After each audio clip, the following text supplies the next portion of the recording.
What makes Jesus unique among all other sons of God? He's Yahweh.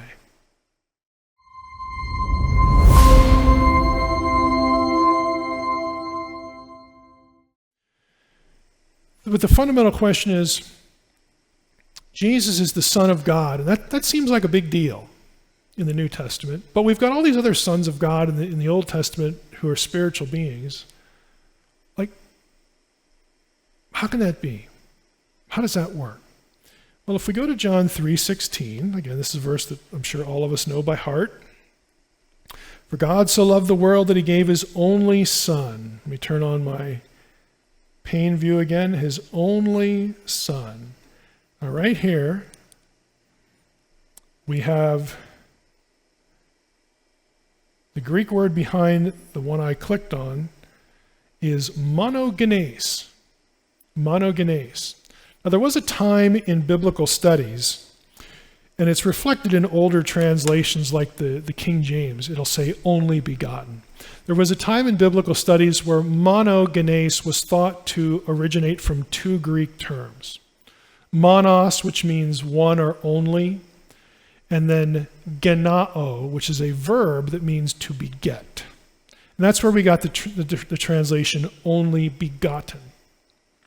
Now, in the late 19th, early to mid 20th centuries, there was more Greek material from the Koine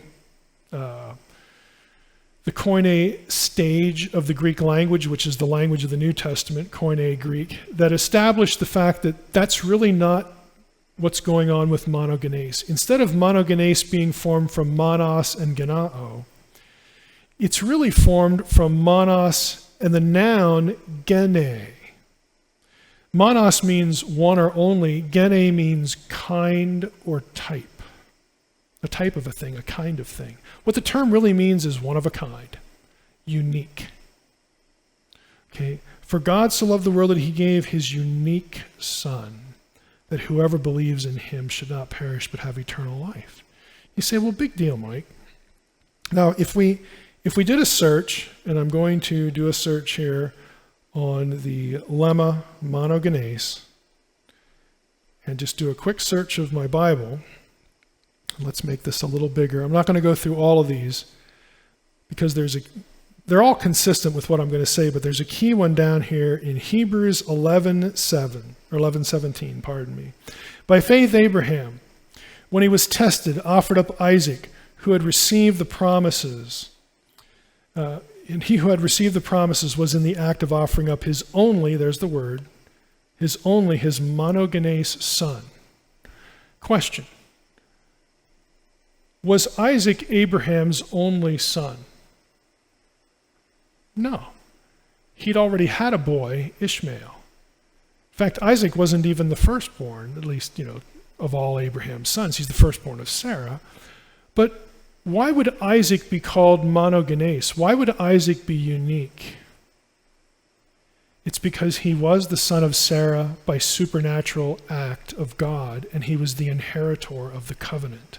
None of Abraham's other sons could say that. Okay, what's the point? The point is that the term means unique, and we can see that in this parallel. This is why Isaac is specifically isolated, and it doesn't mean the only one that exists. Okay, like the people who want to say that Psalm 82 is just, Elohim or people, okay? None of the other gods exist. No, Jesus is called the monogenes for a very specific reason. What makes Jesus unique among all other sons of God? He's Yahweh. He has, again, the unique set of attributes of Yahweh. He was the Son who pre-existed his birth. Okay, that one is the one that God sent, again, to be an offering for sin. None of the other ones, that one. So you can have multiple sons of God who are supernatural beings. That doesn't impinge on the uniqueness of Jesus any more than it impinges on the uniqueness of Yahweh, because Jesus is the Son. Okay, he's a Trinitarian Godhead thing.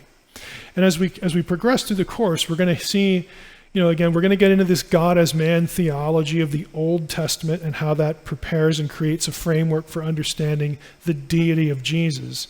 But for now, again, I'm just going back to something familiar in your Trinitarian Christian theology to make the point again that plural Elohim does not impinge on this at all, whether it's God or Jesus.